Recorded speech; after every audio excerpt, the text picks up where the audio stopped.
Start right in by saying greetings to everyone. My first talk is called The Old Story, and my second talk, which will come 5 or 10 minutes after the first, is called The New Story. So we'll start with the old story. So in these two talks on the worth of a woman, I looked on Google to see how many women there are in the world in relation to the number of men. There are 3,905 women, representing 49.58% of the world population. There are 65,511 and 48 million more males than females on this planet. So there is not that much difference between women and men. But the influence and impact of men on the world is far, far greater than the influence and impact of women, or so it appears. And the contribution of women, the worth of women, goes for the most part unnoticed and unreported. It is predominantly the activities of men that we hear so much about. There are many historical reasons for why women have so little sense of their own worth, which I hope to explore with you in this first talk. But the main reason is the fundamental imbalance between the masculine and feminine archetypes that came into being several thousand years ago, and the emphasis that has been given to the masculine archetype during that period of our history, because the image of God was male. This emphasis on the masculine I call the old story. So in this first talk, I will explore how the old story came into being and became embedded in our world and in our consciousness. In the second talk, as I said, I will explore the new story. So here are two images of women giving birth in earlier times. Without women giving birth to children, there would be no continuation of life on this planet. Imagine, if you will, a long line of grandmothers, mothers, and daughters going back tens of thousands of years, even hundreds of thousands of years, experiencing the searing pain of childbirth, and then the joy and relief of holding their child in their arms.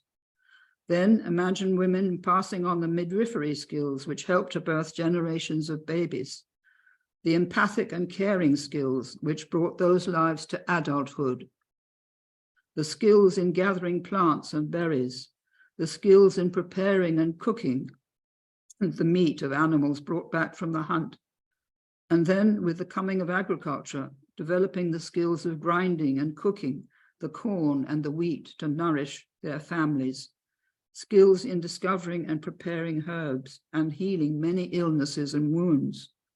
All these skills practiced over these tens of thousands of years have ultimately led to your birth, your growth, your coming to maturity, so that you can hear and understand the story that I am telling. Women have always been essential to humanity's survival, but they have a different role now, a role that is of supreme importance at this crucial time of choice. Women hold the balance between whether or not our species will survive. This lays a huge responsibility on their shoulders, a responsibility that they may not yet be aware of. Woman's collective voice has to be heard, speaking up for life, speaking against the desecration of the planet through war and weapons. Now, in 1943, Henry Moore painted this beautiful picture. It shows a crowd of people gazing up at a huge, shrouded figure. Beneath the cloth is a feminine shape. I think this painting is one of the few advanced notices of the feminine archetype coming back into human consciousness, painted really at the depth of despair in the Second World War. In my book, The Dream of the Cosmos, I define the feminine as a totally different perspective on life, a perspective that views every aspect of life as sacred and holy. This is the perspective that I believe women in particular need to become aware of. This perspective has nothing to do with the empowerment of women or with the feminist movement. It is a perspective that arises from the collective soul of women, from the values, formed through her millennial experience of caring for life as grandmother, mother, and daughter. Women have always looked after the young and the old in all societies. War is anathema to them because it destroys and mutilates their creation. They need to speak up against war. This is a perspective that has been overlooked and one that we need to discover now as we search for ways to heal the earth from centuries of ignorance and neglect and free ourselves from the curse of war. Look at Ukraine, look at Sudan, and the suffering that war causes. Now, for many thousands of years, humanity, that's to say all of us, has been on a heroic journey, an agonizingly slow and arduous journey of discovery spread over hundreds of millennia, without knowing who we are, where we have come from, why we are here on this planet, or where we go when we die.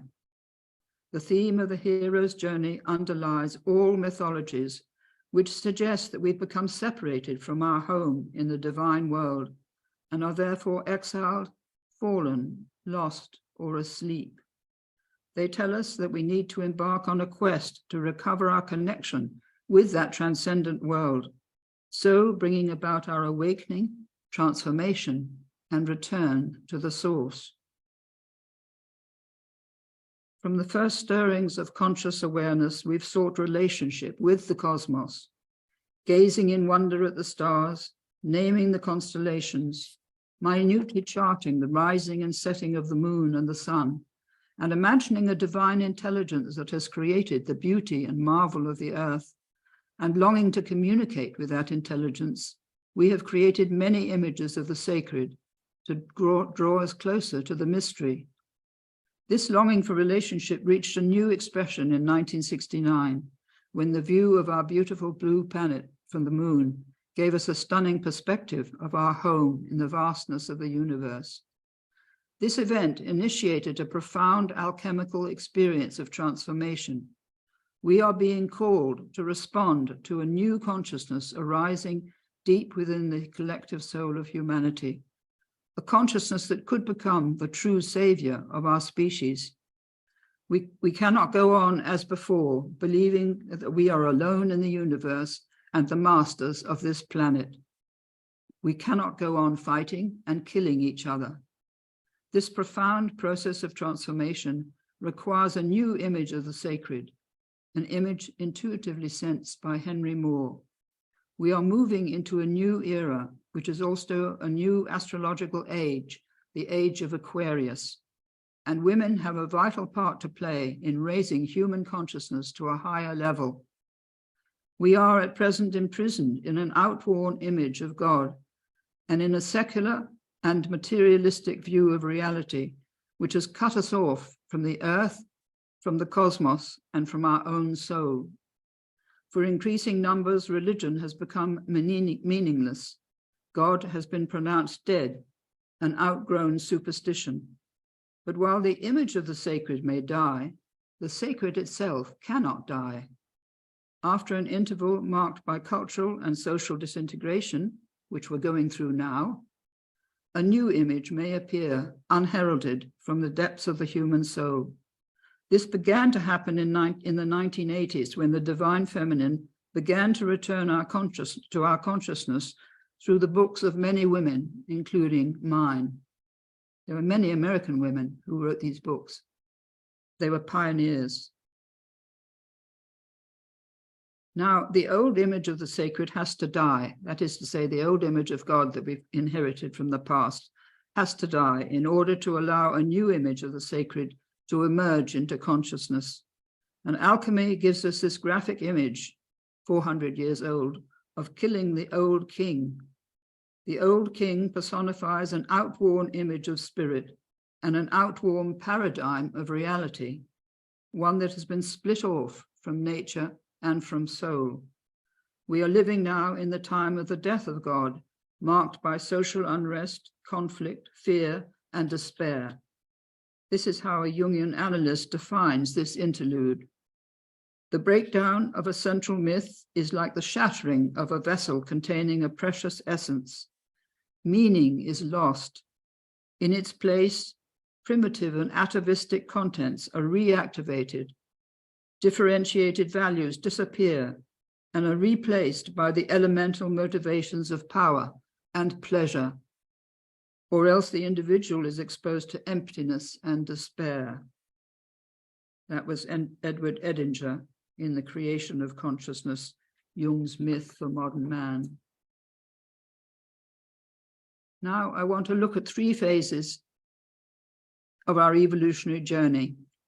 It is of the utmost importance for women to know about this long history in which they've played such an essential, though unacknowledged, part.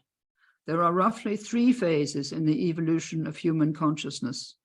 The first phase of original participation, in blue at the top, where the Great Mother was the presiding image of the sacred, which lasted probably 50,000 years, possibly longer.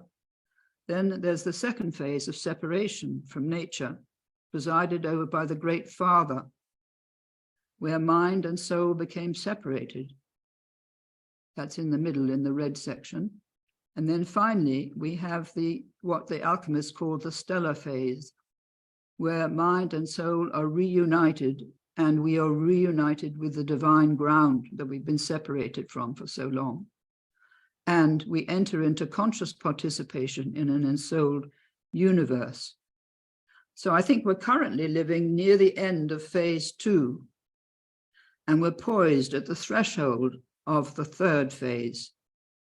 If we cannot move into the new story of the third phase, I think the alternative is annihilation for our species, because we'll just go on with the old pattern of fighting and killing each other. We now know that over a time span of many millennia, the image of the sacred changed from the primordial Great Mother of the Paleolithic and Neolithic eras to the many gods and goddesses of the Bronze Age, and finally, in the 3 patriarchal religions, to the image of a monotheistic father god, although in India, the older polytheistic pantheon survived to this day. Throughout these millennia, whatever the religion or the culture, the sacred image gave us a vertical axis, keeping us in touch with a divine source or ground of being instinctively felt to exist. It held society together in a shared belief system, a shared image of the sacred. So you can see these 3 phases, how the image of the sacred has changed. And now I'm going to go back and start at the beginning with the Paleolithic era and the Great Mother. And with these 3 beautiful images, 2 from the Dordogne and the central one from a place called Willendorf in Germany, dating to 30,000 BC. And if you look at the left-hand one, you can see that she has her left hand on her belly, which is a swollen, pregnant womb, and her right hand holding a bison's horn in the image of the crescent moon. And this is showing the relationship between what is growing in her womb and what is growing in the night sky. So this is the connection that women made, and men as well, in that phase. So during this the phase of original participation, when the cosmos was imagined as a mother, from whose cosmic womb all forms of life emerged in a continuous cycle of birth, death, and regeneration, there was no separation between creator and creation. They were one. For tens of thousands of years, the ground from which life rose and to which it returned was maternal. And what we now call cosmos and nature was a living web of relationships ensouled by the Great Mother. Life was an organic, living, and sacred whole, and we were part of that whole. The Milky Way was the starry passage by which souls entered and left this world, and the shamanic journey into non-ordinary states of consciousness through the use of hallucinatory drugs or plants was the spiritual experience throughout this long era. Shamans, both male and female, mediated between this hidden dimension and the human community. We lived and died within the being of the Great Mother. Now, I think this is interesting because the Great Mother ruled the three domains of sky, earth, and underworld. The bird was her messenger as far ago as 30,000 BC. Birds have found that they were her messengers. The lion represented her power to create and destroy and was the guardian of her sanctuaries. And the serpent was always her power to regenerate life. So all three of these animals were sacred to her. Now, the cosmology of this era was a cyclical process of birth, death, and regeneration that arose from the age-old observation of the recurring phases of the moon, its birth as the crescent, its waxing to fullness, and its waning into the 3 days of darkness. The 10 months of the lunar year were connected with the gestation time of the embryo in the womb of woman. Woman, as maiden, mother, and crone, was deeply associated with those phases of the lunar cycle and also with the cyclical rhythm of nature, the seasons of nature. She was part of nature and the cosmos. Regeneration is the key word during this era because there's always regeneration after death, whether it's the death of nature or the death of the moon. And they took it to mean that their own lives were regenerated after their death. So life was a unity, and participatory consciousness was the characteristic of this whole era. So just as the stars emerged each night from the darkness of the night sky, so the visible universe was born from the dark mystery of the invisible. Plants, trees, animals, and birds, as well as rocks and rivers, moon, sun, and stars, were all infused with divinity because each and all were part of a living, breathing, connecting web of life, the life of the Great Mother. And the hidden dimension of spirit was present in every aspect of the manifest world. This is terribly important for understanding what we've lost. The earth was a thou, not an it or a she. The earth was a mother. Everything connected with her life was sacred. The indigenous people of the world never lost this understanding.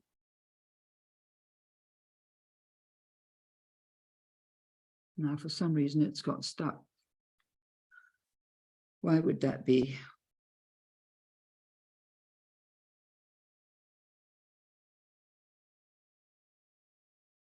There, it's okay, it got unstuck. So we move on to this image of the Neolithic Great Mother. Notice the door and the shamanic pathway that leads from this world to the inner world of her greater being. This image comes from Romania and dates to 5,500 BC. Romania was once part of the huge area that the great archaeologist Marija Gimbutas discovered and called the civilization of old Europe, or the civilization of the goddess.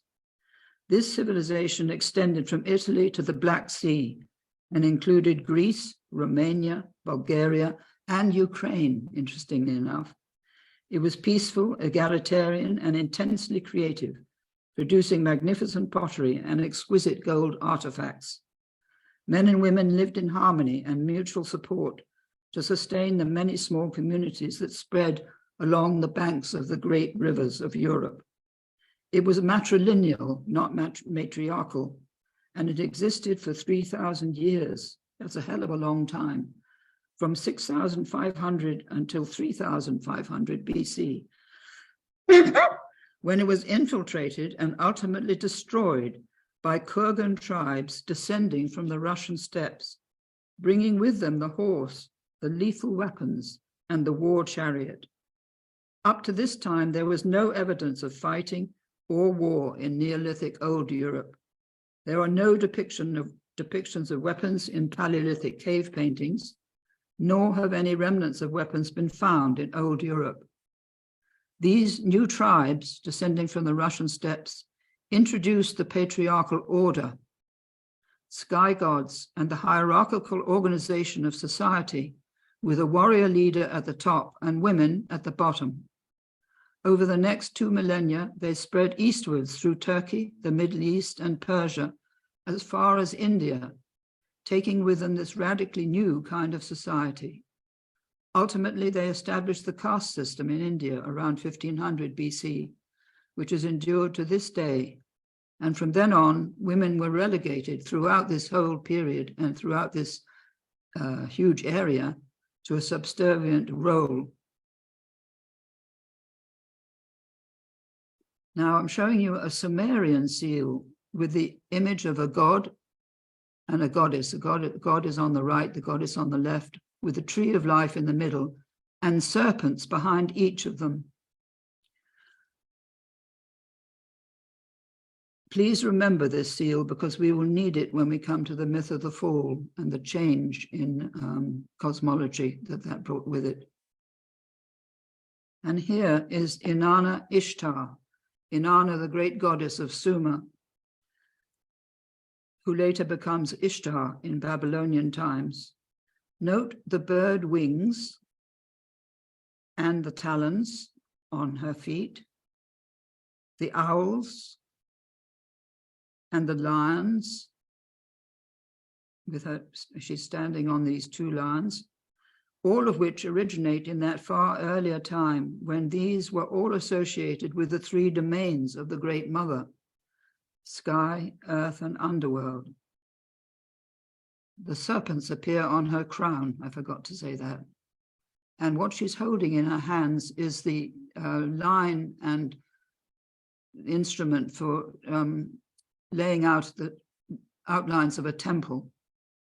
So this was laying a temple was a sacred act in which the goddess was present.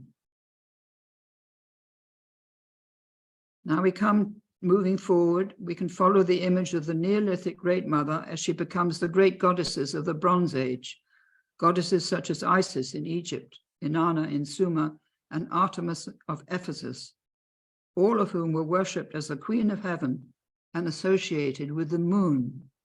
You can see the great crescent on Artemis's breast there, above all her breasts, and you can see the lunar crescent on the left with the sun within it. For many thousands of years, the Great Mother and these great goddesses personified the principle of relationship. Terribly important, this idea.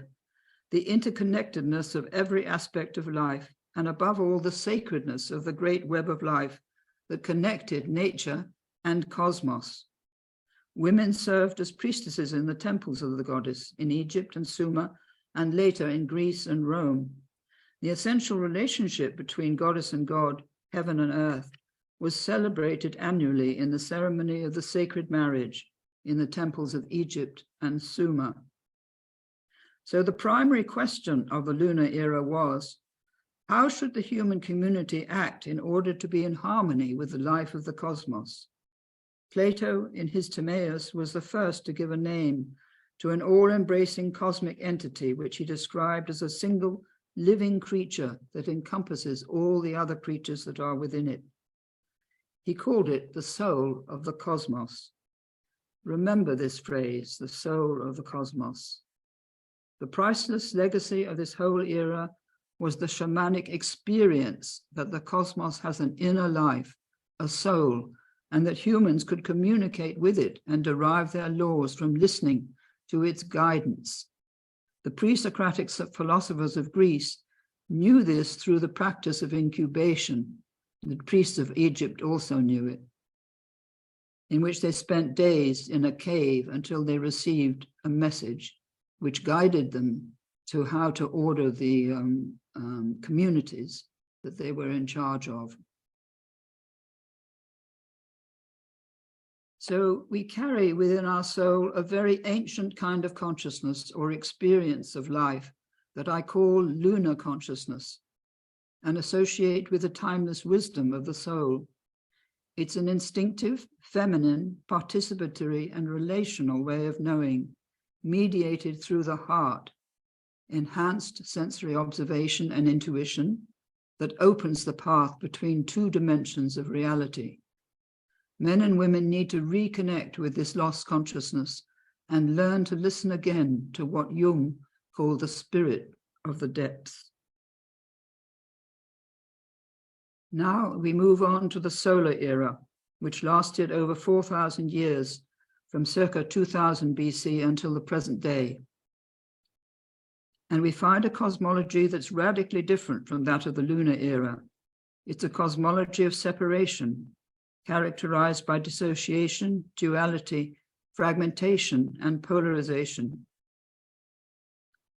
It's the time when the conscious mind begins to emerge from the matrix of instinct and the primordial soul. And it's the time when the archetypes change from the great mother to the great father. So a huge change. But during this era, when the image of the sacred changed, we lost the participatory consciousness that we had in an earlier era, and the sense that we lived within a sacred order, an insight that has only survived to our time in the indigenous cultures of the world. The focus of this whole era is on the establishment of the patriarchal order by male warrior leaders, together with male priesthoods that exist to this day. But it is also about a violent and traumatic separation from the deeper matrix of the soul or psyche, and the severance of our relationship with nature, cosmos, and earth.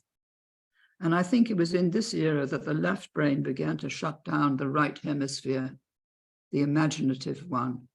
It became much more involved in bureaucracy and literal-mindedness in order to manage the huge populations that were coming into being.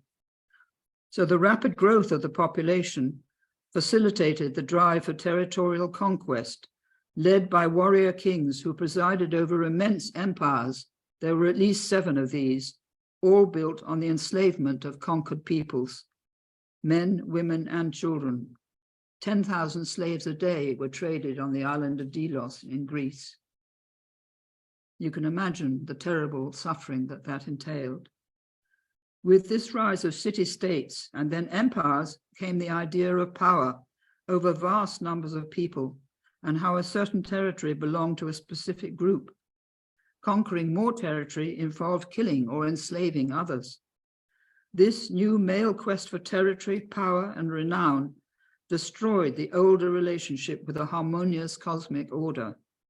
The death and suffering of thousands meant nothing to the psychopathic leaders intent on the acquisition of power, territory, and the glory acquired through conquest.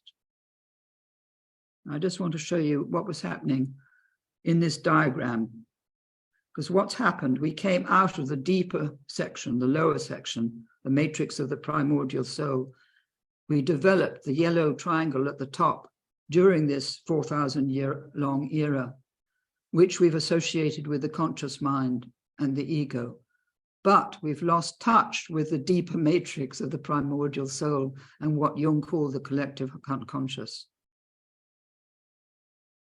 So as we moved into the era of the father god of the patriarchal religions, the older shamanic relationship with the earth and a living cosmos was gradually lost, and with it the idea that the whole of nature was sacred, infused with divinity and ensouled. There's a new mythology coming into being, a mythology that glorifies conquest and boasting of slaughter. With the development of what we call our conscious mind, we began to live in the top triangle of the diagram and lost touch with everything that was below it, above all our relationship with nature and the cosmos. Now, Jung, the psychiatrist, noticed what was going on, and he realized that as the conscious mind gained more and more autonomy and independence from the deeper matrix of the psyche, the whole superstructure of consciousness became disengaged from the age-old instinctive ground out of which it has developed. And he said, consciousness, thus torn from its roots, possesses a Promethean freedom, but it also partakes of the nature of a godless hubris. And that's what's happened. We've become a hubristic race on this planet, whereas before we were deeply reverent race, really, treating the earth as a thou. So, 2 immensely powerful and polarizing cosmologies became the major influence on the social, political, and religious history of Western civilization. The first of these was the battle between light and darkness, good and evil, which was symbolized by the hero's fight with the dragon. This cosmology projected into the world would lead to endless struggles for power. Ultimately, it would lead to the battle to conquer and subjugate nature in the service of man. Nature and the earth were no longer sacred. Man became identified with spirit and woman with nature. 4,000 years ago, man assumed a position of dominance over nature and woman's voice was silenced. Her ancient sacred role as sibyl, priestess, shaman, and healer was forbidden, and her sole value consisted in her being the carrier of man's seed. Her only value was producing children. This archaic belief still prevails among the Taliban in Afghanistan, who have banished women from access to education or any role in society other than motherhood. But they don't value women, even so. The key theme of the solar era is ascent to the light and repudiation of the darkness associated with nature. The development of the conscious mind and humanity, together with its stupendous cultural and scientific achievements, can be recognized as the evolutionary achievement of the solar era, and above all, the achievement of man. But this achievement was built on the widening chasm between transcendent spirit and nature, and this whole process was tied up in the invention of writing and the power that literacy gave to an elite group of very powerful rulers and priesthoods, and these deliberately destroyed the older shamanic practices and animistic rituals of the lunar era. So, as the image of deity changed from Great Mother to Great Father, and the divine feminine was excluded from the sacred image, our relationship with nature was severed, and this led to the gradual de-souling of the world and the crisis we face now. All this deeply affected women, since they were identified with nature. However, there was a specific time when there's a clear record of the loss of the image of the divine feminine, a loss that originated in the Hebrew religion and was unfortunately transmitted to Christianity. And I've only recently learned about this in the last 2 years, so it's not in my book, The Dream of the Cosmos. To understand the significance of this loss, I need to take you back to the first temple in Jerusalem, which was founded by Solomon around 1000 BC, and to the remarkable books of the Old Testament scholar, Dr. Margaret Barker. In these, she describes the enormous change in Hebrew cosmology that took place in 621 BC, during the reign of a king Josiah, when a group of priests called Deuteronomists took control of the first temple in Jerusalem. Prior to this, the Jewish people had worshipped both a goddess and a god, a queen and a king of heaven, who together had created the world. The Queen of Heaven, whose name was Asherah, was worshipped as the Holy Spirit and divine wisdom. Remember those two terms, Holy Spirit and divine wisdom. And also as the tree of life, a cosmic tree connecting the invisible and visible worlds, whose fruit was the gift of immortality.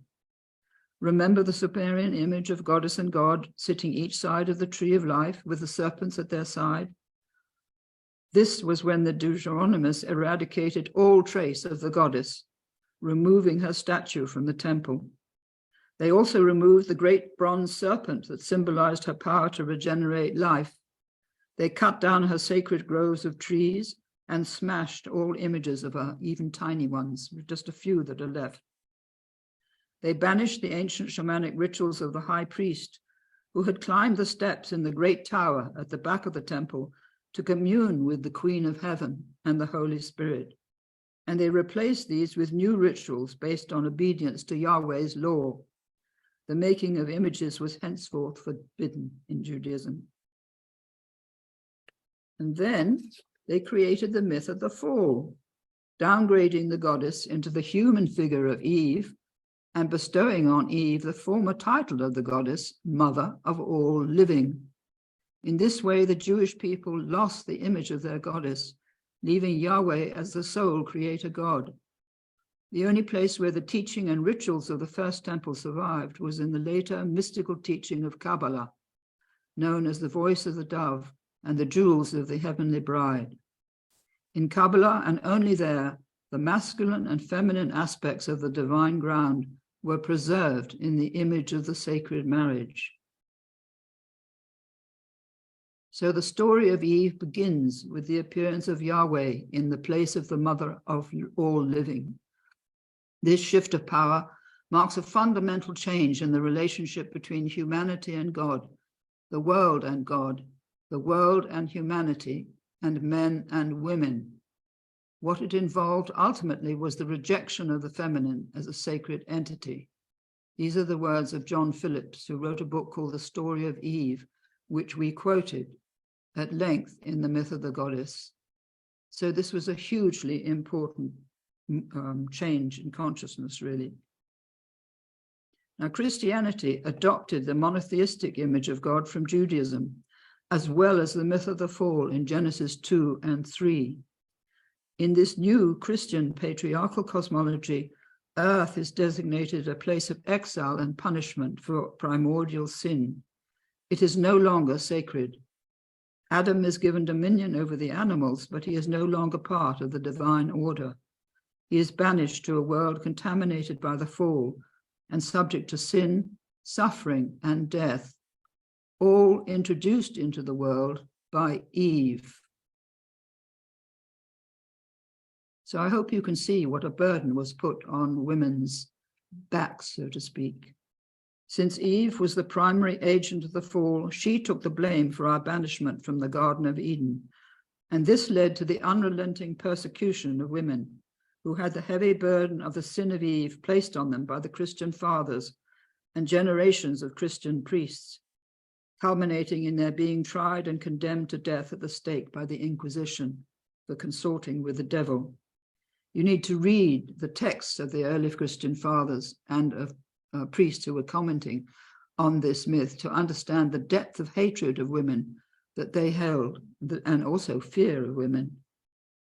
This immensely powerful myth and its literal interpretation are the origin of the misogyny that pollutes our culture to this day, giving rise to a deep unconscious suspicion and even a fear of women, and a consequent desire to control, silence, and even punish them, all of which are explicit in pornography and the sexual exploitation, abuse, and rape of women by men.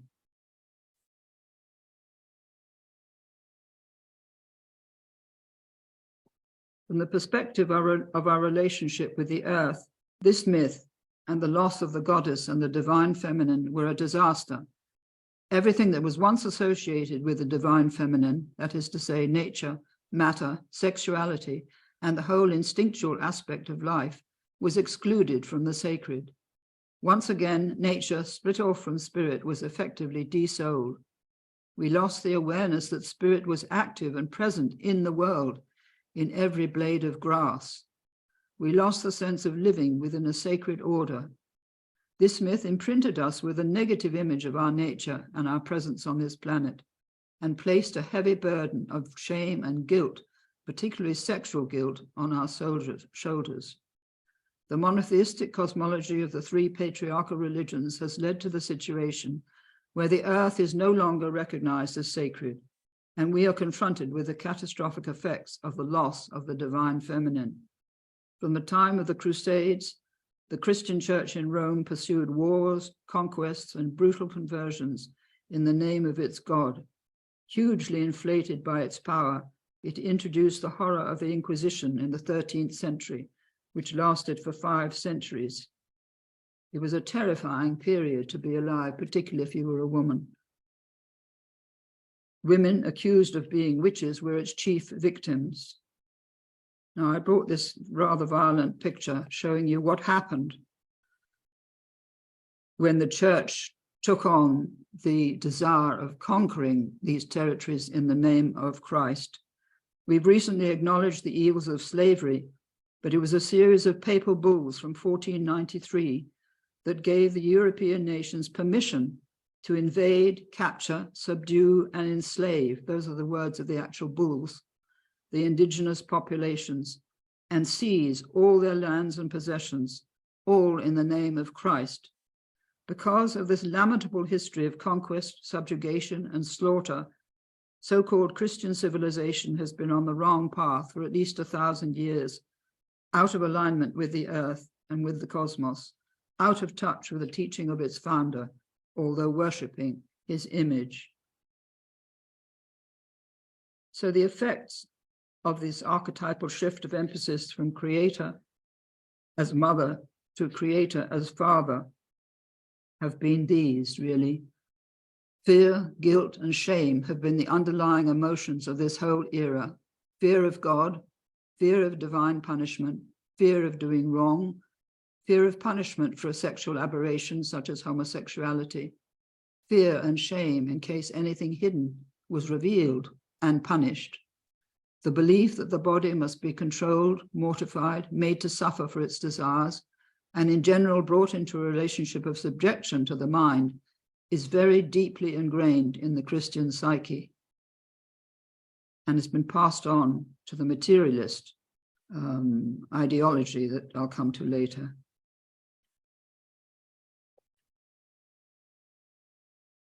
The patriarchal priesthoods of the solar era put their emphasis on faith, belief, and belonging to a religious institution. Heresy or apostasy was punished with death. In splitting nature from spirit and banishing the divine feminine from the Godhead, they lost half of God. They haven't recovered it yet, but it's coming back.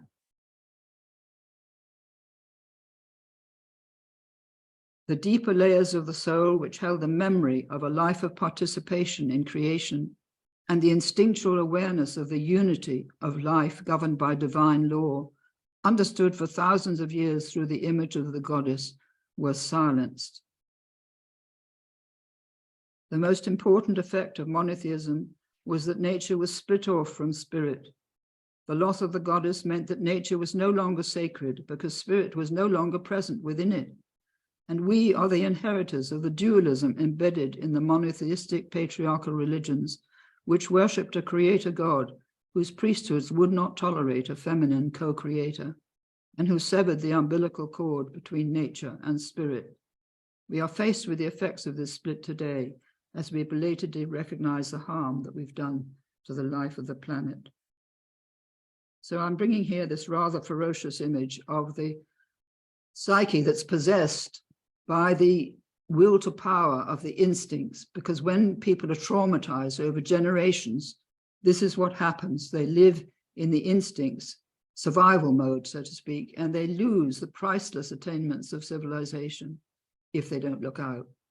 So I've done this all in red, shows a conscious mind possessed and driven by the unconscious instincts.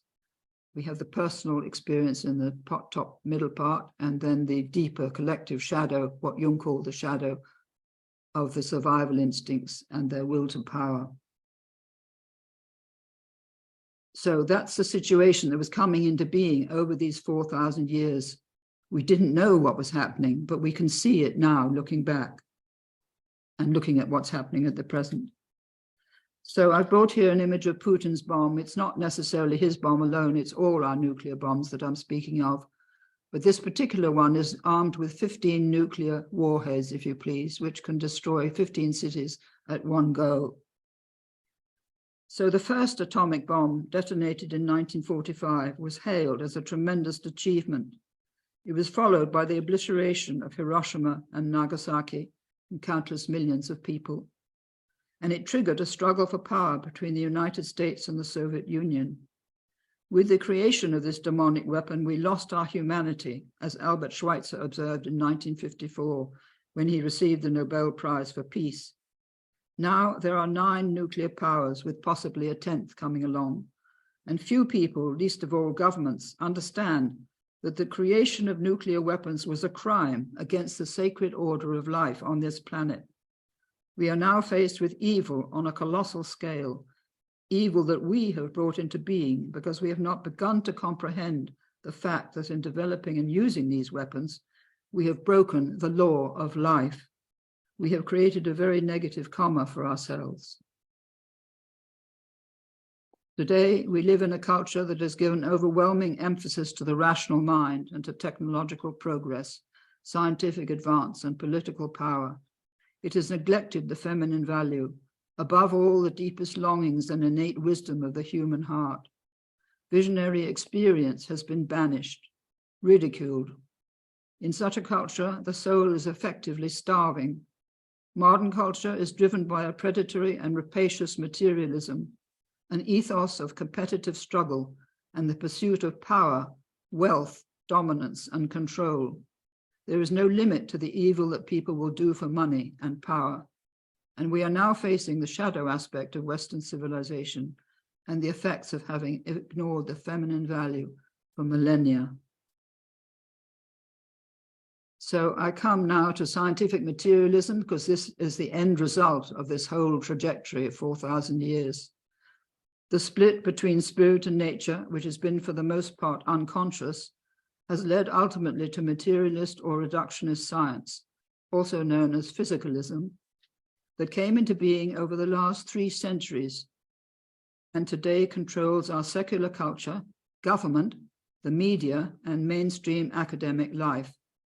From the 17th century, science developed on the foundation of this split between spirit and nature. Discarding religion, it focused on matter. It has brought us enormous benefits through its many discoveries and transformed the conditions of our life on this planet. It has led us to the digital revolution and our astonishing ability to connect with people all over the world, as I am doing with you now. However, this materialist view of reality, presented as incontrovertible truth, tells us that human beings, us, are the only sentient beings in a universe that is without life, consciousness, purpose, or meaning. It has banished God and the soul. It ignores the further potential development of human consciousness and the states of mind that have long been explored in the metaphysical traditions of the East.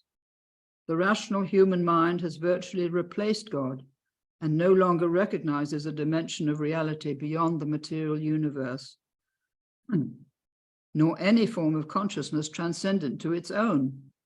It insists that consciousness originates in the neurons of the physical brain. So when the brain dies, consciousness ceases to exist. We are basically biophysical machines with no free will.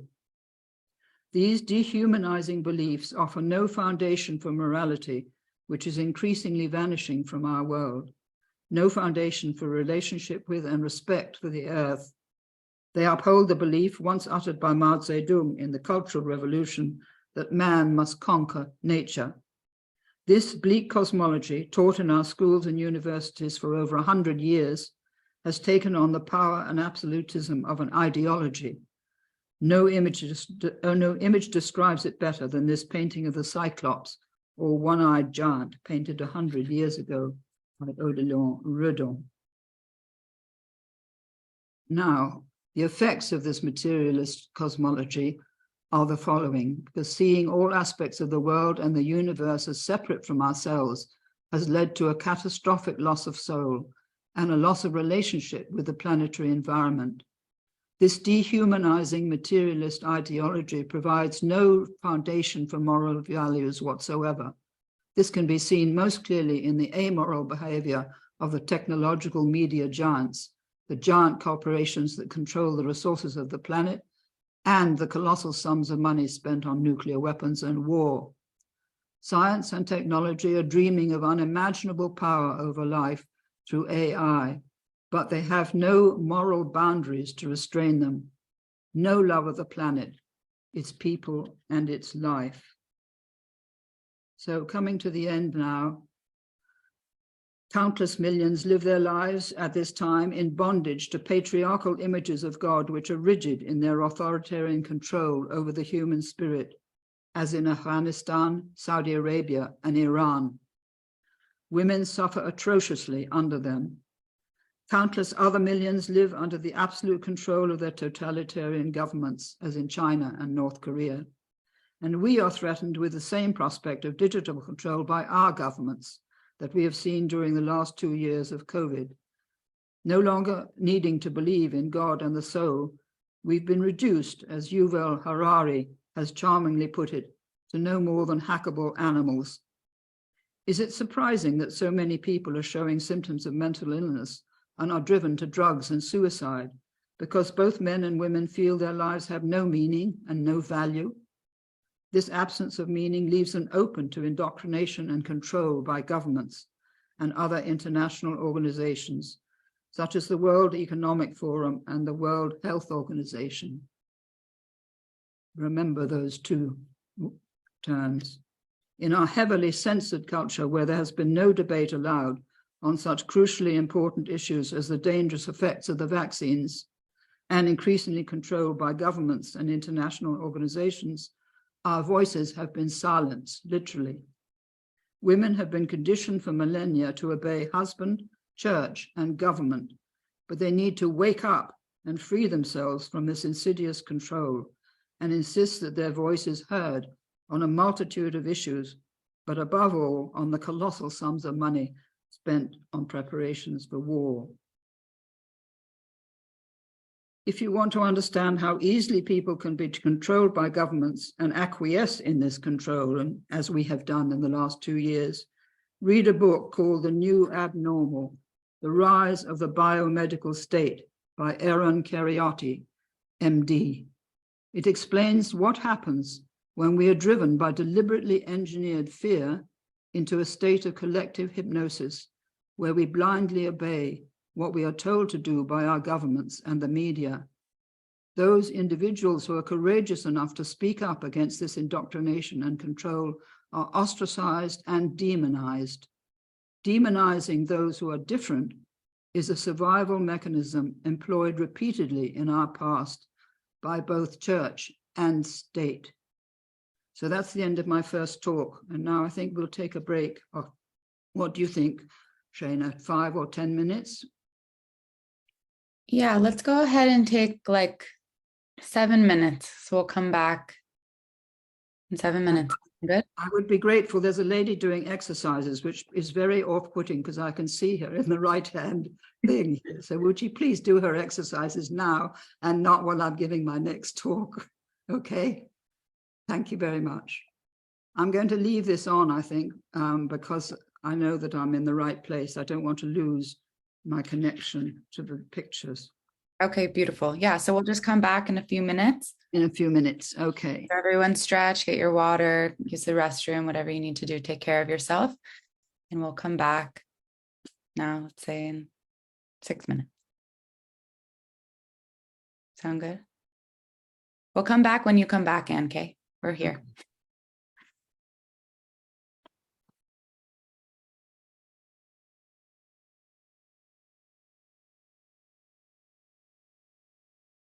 Okay, so now we're going to listen to the new story, much more cheerful story. The old story was extraordinary and marvelous, but it was also full of bloodshed and suffering. And when you think of the trauma, we don't get over trauma, it's carried in the collective psyche. And a man called Stanislav Grof has discovered this in taking people back into the deep psyche, that the trauma is there, thousands of years old, so to speak. So there's a lot of healing to be done, and I hope this new story will bring us to a state of healing.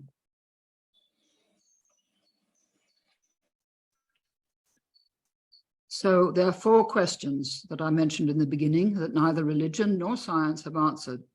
Who are we? Where do we come from? Where do we go when we die? And why are we here on this planet?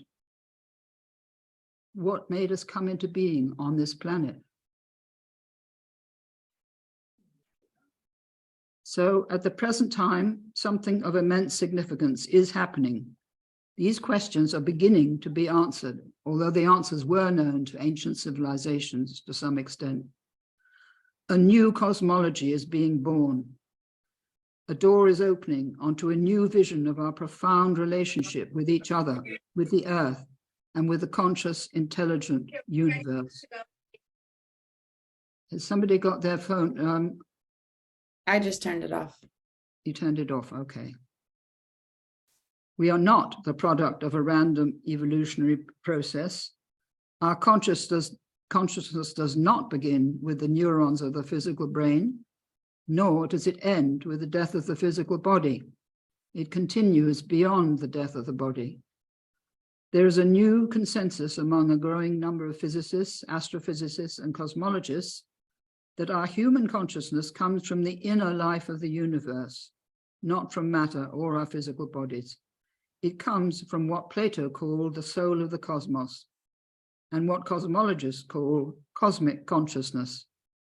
In the words of Dr. Ibn Alexander, who had an astonishing and awakening near-death experience, we are all manifestations of the one mind, the primordial consciousness in which all the events of the universe occur. Instead of seeing ourselves as fallen, sinful creatures in need of being rescued by the Son of God, we are beginning to realize that we are all sons and daughters of God, participating in what we've been worshipping for thousands of years. This is such an extraordinary turnaround that it takes some time to get used to. We are part of the divinity and magnificence of the cosmos, as well as of the earth. This may be a lot for you to take in, but I feel women need to know about these new discoveries because they utterly change our view of ourselves, as well as our relationships with the earth and with other people and species. This is an astounding new paradigm of reality, a new story. It is replacing the old story, although the old story still dominates our planet. But you can see in the turmoil that's going on that something is happening, and it may be that in the turmoil will come forth this new story from what seems to be so confusing and frightening. These discoveries could bring humanity together in a shared understanding of who we are and why we are here. The last 100 years have seen an extraordinary transformation in the lives of women. If you look back at the lives of your mothers and grandmothers, you can see how extraordinary and rapid this transformation has been, although it is still far from complete. Although millions of women in Afghanistan and Iran still cannot free themselves from the prison of patriarchal control, their rage and frustration will eventually drive change.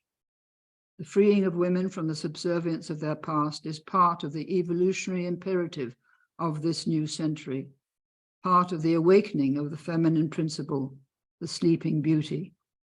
But there is much further to go. Women need to discover their own authentic voice, who they were born to be, and what their specific creative gift is that would enable them to engage with life from their soul, not from what they've been taught in school or what their jobs tell them they can do, but this voice coming from their soul. What is their great creative gift that they can give to other people as they come into life? They need to free themselves from the programming they've received for centuries, from religious beliefs and social customs.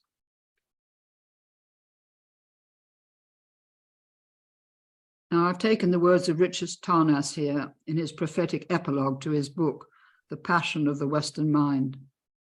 And he wrote this: as Jung prophesied, an epochal shift is taking place in the contemporary psyche, a reconciliation between the two great polarities, a union of opposites, a sacred marriage between the long dominant but now alienated masculine and the long suppressed but now ascending feminine. This, he says, has been the underlying goal of Western intellectual and spiritual evolution. For the deepest passion of the Western mind has been to reunite with the ground of its being. The driving impulse of the West's masculine consciousness has been its dialectical quest not only to realize itself and to forge its own autonomy, but also, finally, to recover its connection with the whole, to differentiate itself from, but then rediscover and reunite with the feminine, with the mystery of life, of nature, and of soul. And this is the great challenge of our time, the evolutionary imperative for the masculine to enter into a new relationship with the feminine in all its forms. The feminine then becomes not that which must be controlled, denied, and exploited, but rather acknowledged, respected, and responded to for itself. It is recognized not as the objectified other, but rather as source, goal, and imminent presence. Now I'm showing you this extraordinary picture. An alchemist did it in the 17th century. One of the most extraordinary pictures that I've ever seen. This sacred marriage was anticipated 4 centuries ago by the alchemists. On the right, down below, you can see the figure of a stag-headed shaman and the feminine figure of Luna, representing the feminine principle, with a stream of stars flowing from her breast and a bunch of grapes in her hand. And together, shaman and Luna hold the image of the moon. Below them is an eagle with wings enfolding the elements of water and earth. On the left is the figure of Sol, the sun, and a magnificent lion, together holding an image of the sun. And below them is a phoenix with wings enfolding the elements of fire and air. The central figure of the alchemist, wearing a star-spangled robe and surrounded by the signs of the zodiac, going in a sort of circle around him, stands on 2 lions with a single head. From their jaws flows a stream of living water. Sol and Luna are connected from their wrist. You see that line going up to the central figure, to the subtle body of the cosmos. The whole magnificent scene symbolizes the union of the alchemist with the divine ground, and also, most importantly, the union of the above and the below, of spirit and nature. Most incredible painting. The alchemists knew that the central problem for humanity was the deeply imprinted belief that nature and matter are completely separate from spirit, and that this was a fallen world corrupted by sin. They knew that nature and matter are a manifestation or epiphany of spirit, that they are impregnated by and infused with spirit. They also knew that the priceless treasure symbolized by gold and named by Jesus the kingdom of heaven lies hidden within our own nature.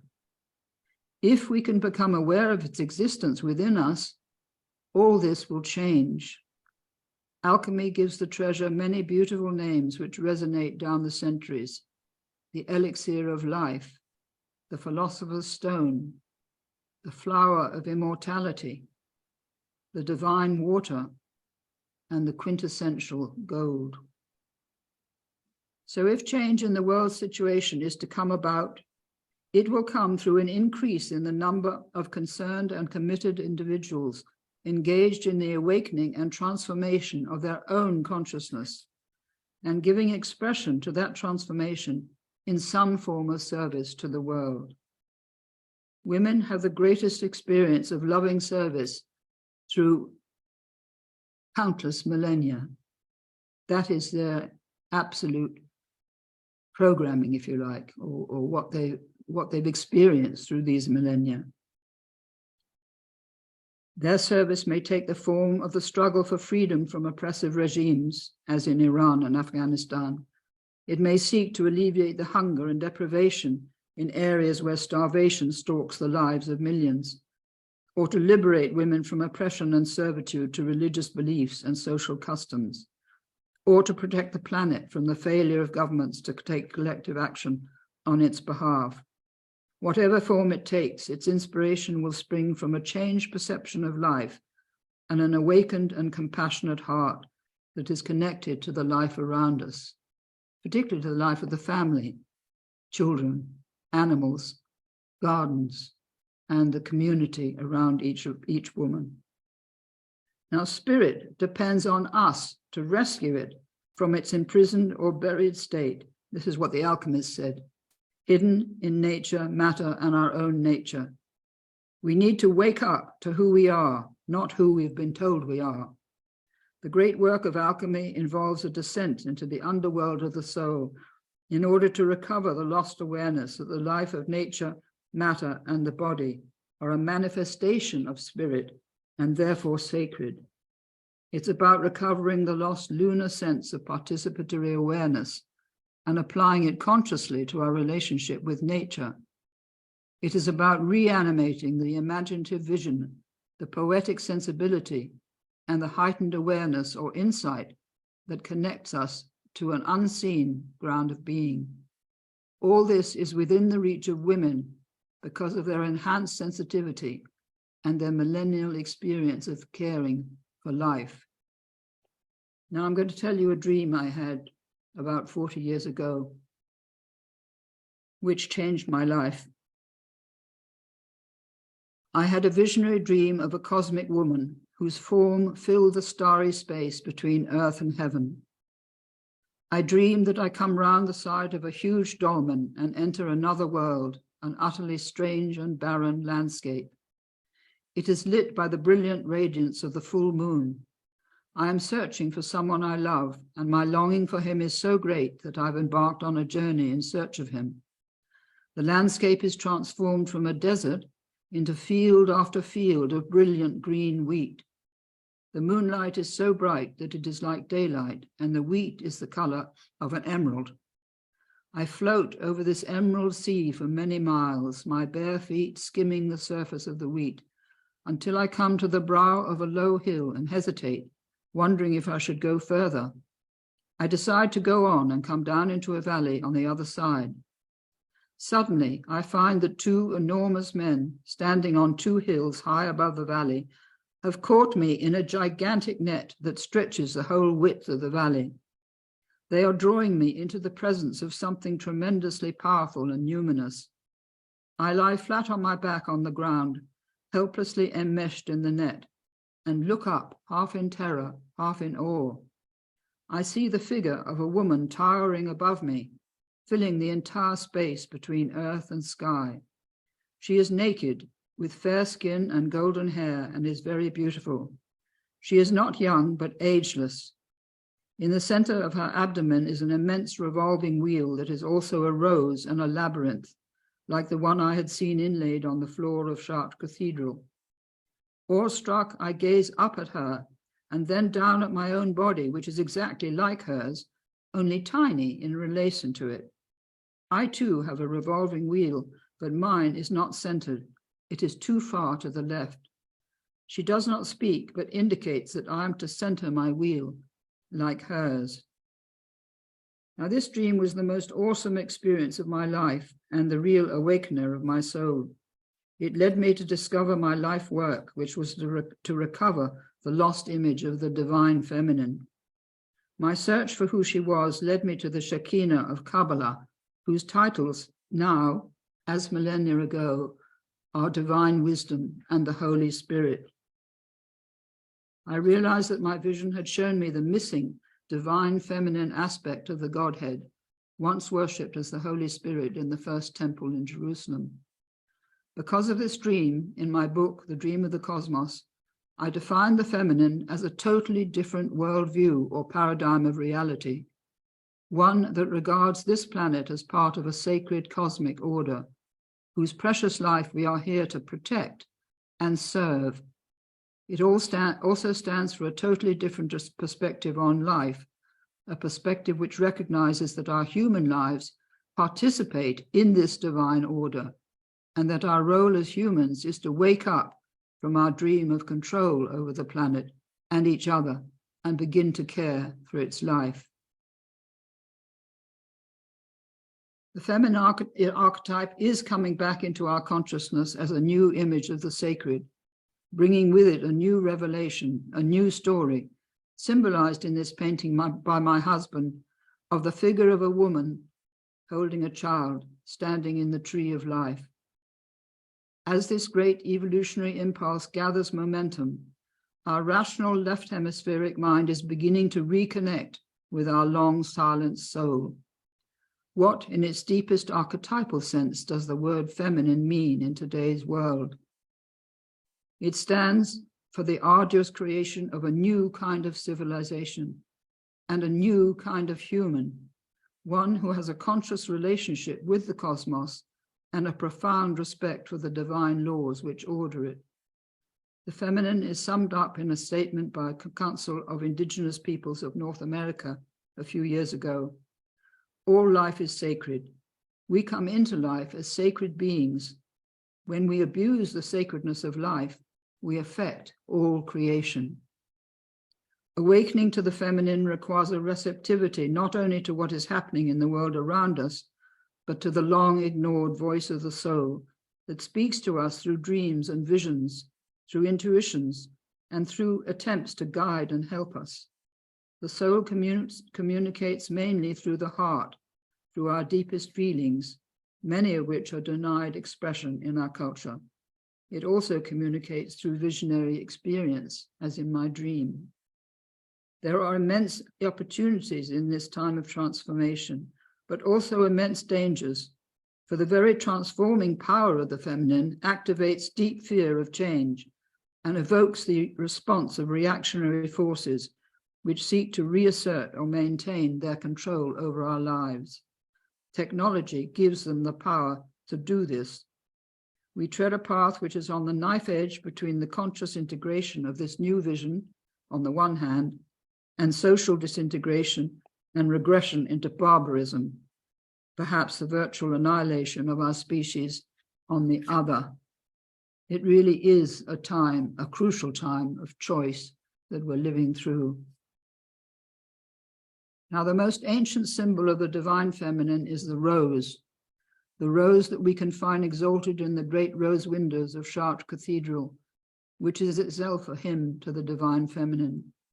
The divine feminine is returning to us now as we face the greatest challenge we've ever had to face: how to birth the understanding that life is one, that we are all connected to each other, that we are all immortal participants in the source from which we have come and to which we will return. Now, I've sort of given what I think are the highest values of the divine feminine, which are the values of the heart. These values are wisdom, compassion, love, justice and truth, relationship and harmony, and the instinct to heal, nurture, protect, and cherish.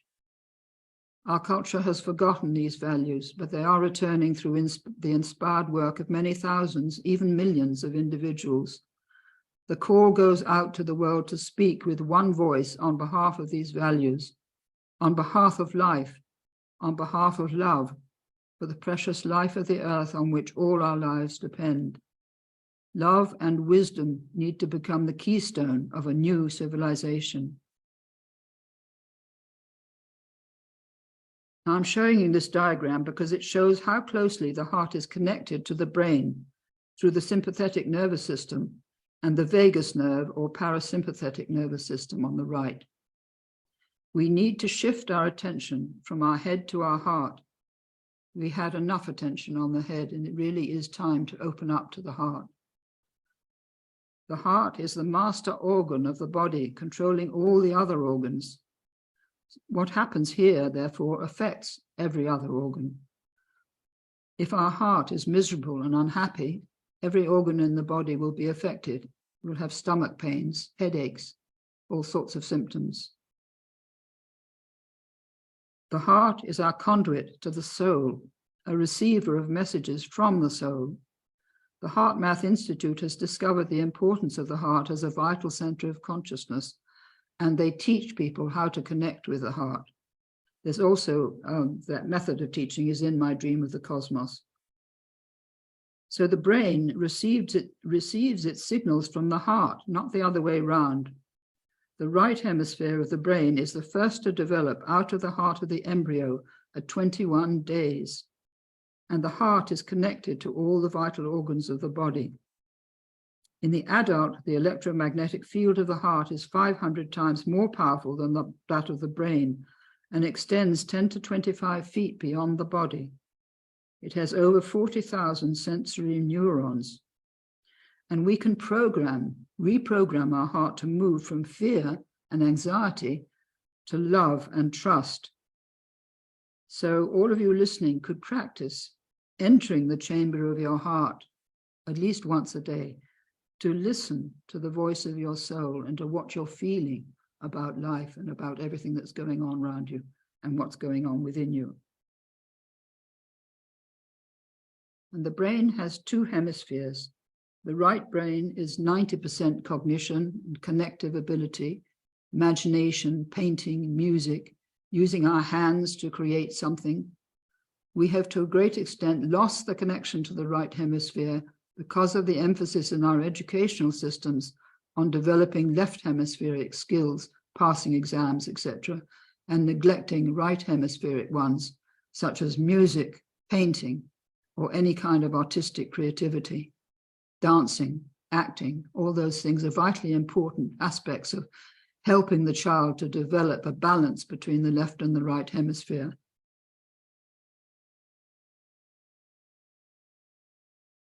Now I'm moving to another aspect of this story. I'm showing you this beautiful painting of Tobias and the angel Raphael, because I know that this planet is watched over by beings in a higher dimension of reality that we used to call angels, beings who have our welfare at heart and are deeply concerned by what is happening on this planet. And there is one extraordinary book written by an emeritus professor who taught philosophy and religious studies at an American university that can help us to understand the long journey that we've been on, the thousands and thousands of years we've been evolving, as it were. He embarked on a 20-year journey into the mind of the cosmos, taking carefully controlled and recorded psychedelic drugs to accomplish this. His name is Christopher Beisch, and his book is called LSD and the Mind of the Universe, or Diamonds from Heaven. Taken in stages through the enormous trauma humanity has endured on its heroic journey, and experiencing this intense suffering multiple times himself, he was given many visions by the consciousness or intelligence of the cosmos, who initiated him into these experiences. He calls her the Beloved. I will read some of them to you because I think they may interest you. They mean a great deal to me. I was brought to an encounter with a unified energy field underlying all physical existence. I was confronting an enormous field of blindingly bright, incredibly intense energy. This energy was the single energy that comprised all existence. As I moved deeper into it, all borders fell away. All appearances of division were ultimately illusory. No boundaries between incarnations, between human beings, between species, even between matter and spirit. The world of individuated existence was not collapsing into an amorphous mass, as it might sound, but was revealing itself to be an exquisitely diversified manifestation of a single entity.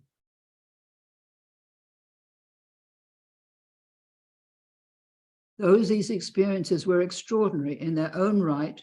The most poignant aspect was not the discovered dimensions of the universe themselves, but what my seeing and understanding them meant to the consciousness that I was with. It seemed so pleased to have someone to show its work to. I felt that it had been waiting for billions of years for embodied consciousness to evolve to the point where we could at last begin to see, understand, and appreciate what had been accomplished. I felt the loneliness of this intelligence, having created such a masterpiece and having no one to appreciate its work. And I wept. I wept for its isolation and in awe of the profound love which had accepted this isolation as part of a larger plan. Behind creation lies a love of extraordinary proportions, and all of existence is an expression of this love. The intelligence of the universe's design is equally matched by the depth of love that inspired it.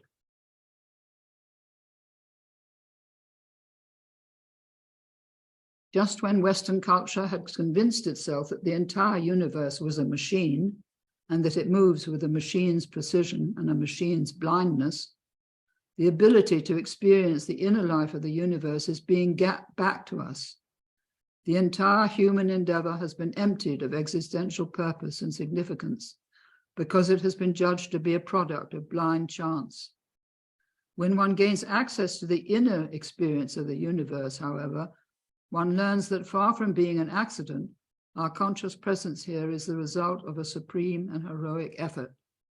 Far from living our lives unnoticed in a distant corner of an insentient universe, we are everywhere surrounded by orders of intelligence beyond reckoning. And then finally he writes this: I saw humanity climbing out of a valley, and on the other side of the mountain was a brilliant, sun-drenched world that was about to break over us. The time frame was enormous. After millions of years of struggle and ascent, we were poised on the brink of a sunrise that would forever change the conditions of life on this planet. All current structures would quickly become irrelevant. All truths would quickly become rendered passé. Truly, a new epoch was dawning. The lives of everyone living on the edge of this pivotal time in history had been helping to bring about this global shift. Now I'm moving on to the astonishing discoveries of quantum physics, because these reveal that we're deeply and indissolubly connected to the life of the planet and the inner life of the universe. In other words, all is one life. This is so extraordinary. It's very difficult to take in.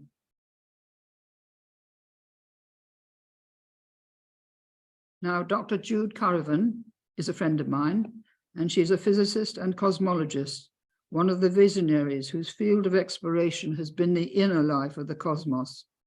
In her recently published book, The Story of Gaia, she explores the evolutionary journey of our conscious planet and our own gradual emergence as self-aware members of our planetary home.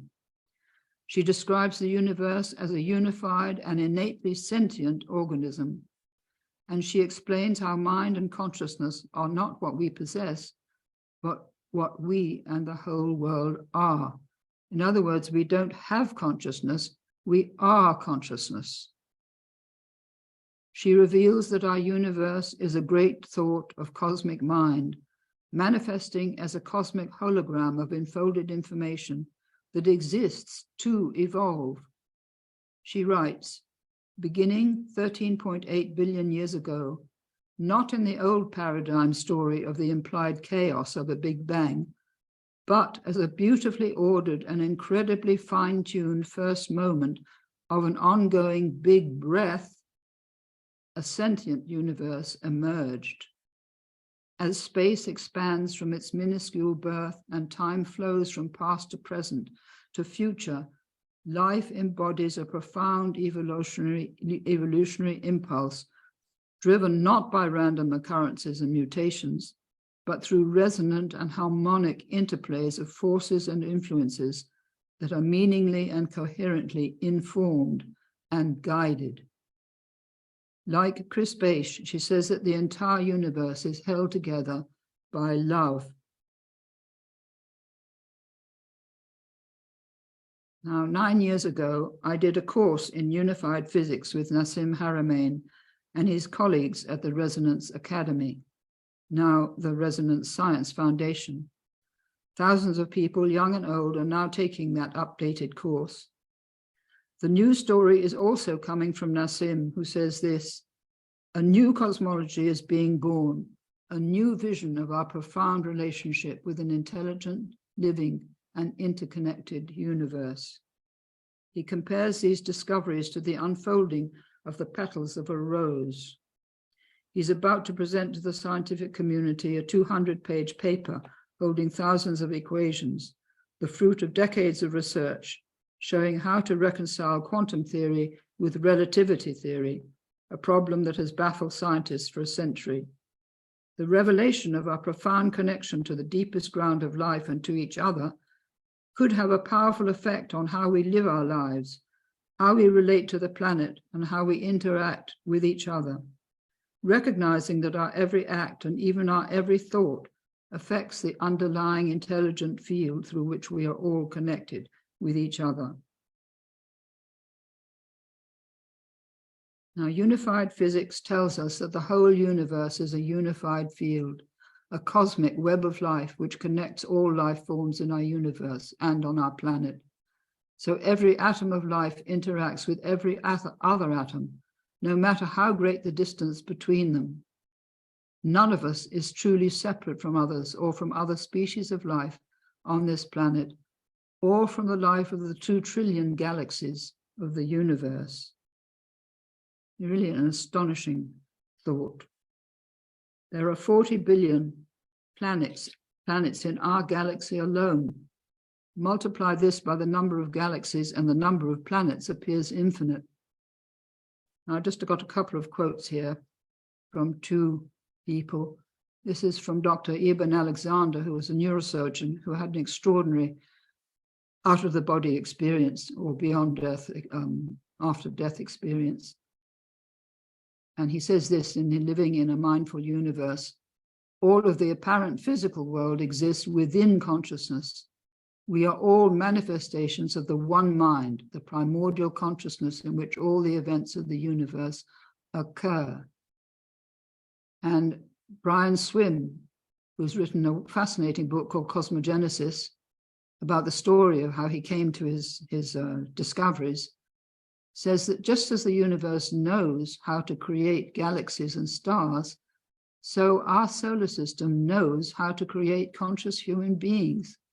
In other words, we're part of the creativity of the, of the solar system, but beyond that, of the entire universe. It's extraordinary to understand this. Now, as Plato intuited 2,400 years ago, the soul is the subtle field underlying and connecting all aspects of reality. Unified field cosmology shows us that the material world exists within a stupendous field of consciousness that is the ground state of the universe. Our human consciousness is part of the consciousness which sustains not only our world, but the entire universe. Each one of us carries a holographic imprint of the universe within us. No matter what our race, nation, gender, or caste, each one of us is part of the living, breathing, connecting web of life, which underlies and connects all life forms in our universe and on our planet. I call this web of life the soul of the cosmos, because I prefer the word soul to mind because it carries a more feminine resonance. But scientists naturally use the scientific term field or the word mind, as Christopher Bache did as well. So quantum physics tells us that what we call matter is like a visible foam resting on a very deep ocean of light that permeates every cell of our physical being. We are not only connected with each other through the astonishing reach of the internet, but through the infinitesimal particles of subatomic matter that are non-locally connected with each other throughout the entire universe.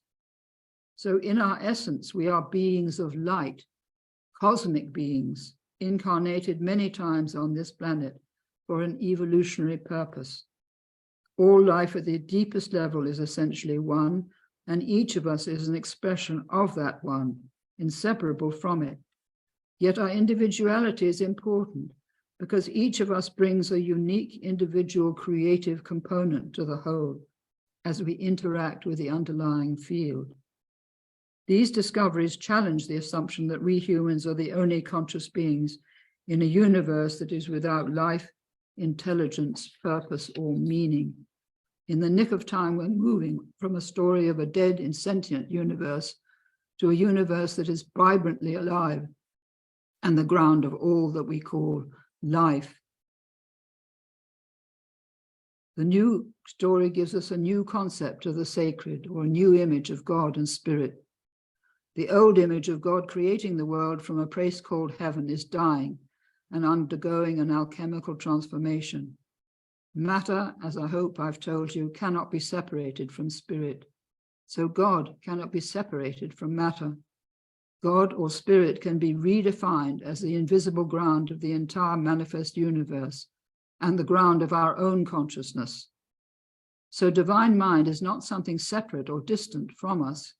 We are within it, coexisting and co-creating with it. This to me is one of the great revelations of our time. If God or spirit is the intelligence and creative energy of the life process itself, pulsing forth at every instant in every region of this vast universe, then how we treat so-called inanimate matter, planetary life, and each other becomes a matter of how we are treating God. In splitting the atom and creating weapons of mass destruction, and in killing others who are our soul brothers and sisters, we are mutilating and desecrating the body of God. Now, I want briefly to summarize the quintessence of Nassim Haramein's discoveries, not in mathematical equations, but in words that you can understand. He says that beneath the visible universe, there's an underlying electromagnetic field or matrix, like a fabric that's woven of energy, or a lattice or a web. There's no such thing as empty space. Space is full and it's seething with energy. And he says that we cannot separate consciousness from this field because the field itself is consciousness, imprinting, exchanging, and transmitting information every nanosecond. Consciousness orders and organizes the field and its complex interconnected systems at all levels, and the evolution of the universe itself. And we are part of this stupendous organization of energy, part of that consciousness. And we cannot really separate so-called inanimate matter, animate self-organizing systems like plants and animals, and self-aware organisms like ourselves. All may come to be seen as integrated components of a continuous evolutionary path of information or consciousness, growing and unfolding through what we call time. And he says that the entirety of space-time is full of fields, from the electromagnetic field of a single atom to that of each cell in our body, to the heart's electromagnetic field, to the fields of the Earth, the Sun, and the 2 trillion galaxies. The whole of what we call space is full of electromagnetic fields of different magnitudes, all interacting with each other. Even the atom is a field, and the proton and electron within it are also fields. This diagram from the HeartMath Institute shows the extent of the electromagnetic field of the heart, which is connected to the electromagnetic field of the Earth when we are in touch with our heart. So this is why it's so important that we get in touch with our heart and move out of our mind at least once a day.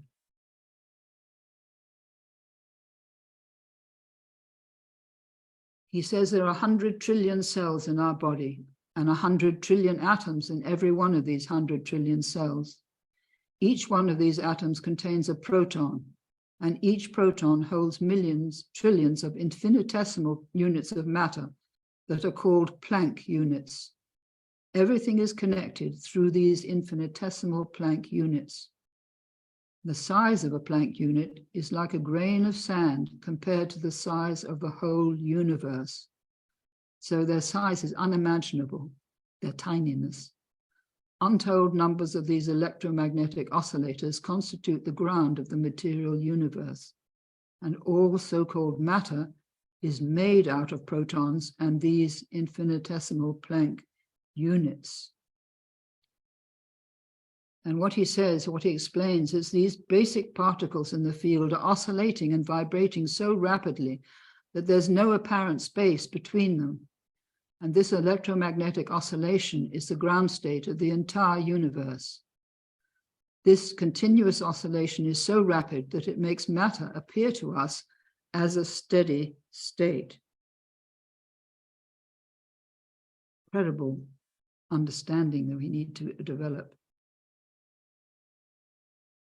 All these infinitesimal Planck units, protons, atoms, and cells are connected to each other and to every other observer in the universe, forming a stupendous field of energy in a continuous state of oscillation. They produce a holographic structure and an incredible dynamic wormhole-like network which connects all points across scales, generating a connected, living universe. And for Nassim, the whole field of his exploration is sacred. So coming to the end of my own words here, I'm not a scientist, I'm a mystic, and not really an academic and a writer. So divine spirit is the core of our being, and the soul is the intermediary between spirit and body. The body is the temple of the soul. It is not a machine, and the means of our being able to incarnate on this planet. At the same time, it offers us access to the many dimensions of the inner universe and relationship with the divine spirit that ensouls it. The more we develop love and reverence for life, the more we will be in touch with this Holy Spirit within and around us.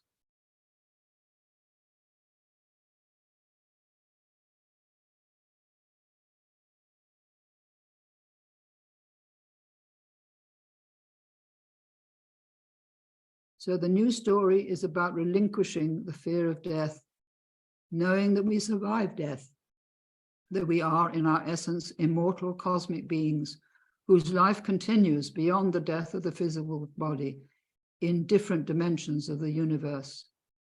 There's a great deal of writing about this that you can get hold of if you're interested. The new story tells us that cosmic light and love are the source of all life and the foundation of our consciousness, our creativity, and our infinite capacity for love. We all have an infinite capacity for love once we understand how important loving others is.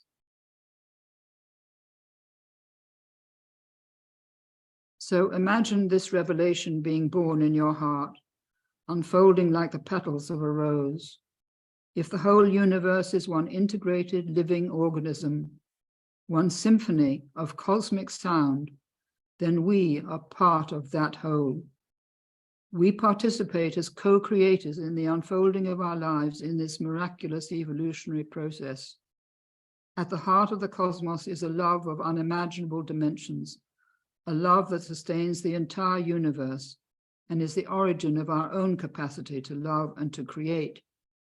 To feel embraced by this love could enable us to heal the pathology of the past, to replace fear and doubt and hatred with trust and joy.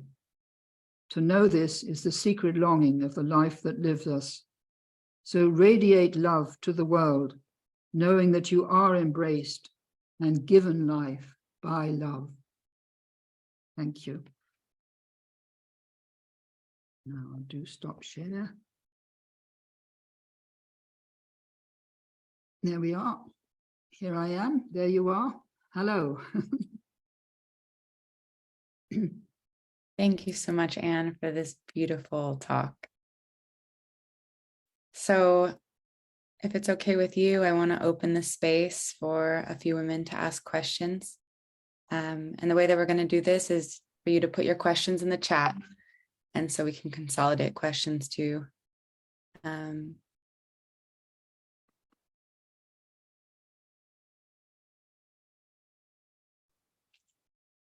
I've tried to give you the whole story from beginning to where we are now in just 2 talks. But it's come after many, many years of thinking about this and learning a great deal myself. My whole life has been a learning process. I have a question, Anne, for you. This course is around understanding our own worth here as women, being able to step into our power and our gifts, as you talked about, connecting with that soul purpose.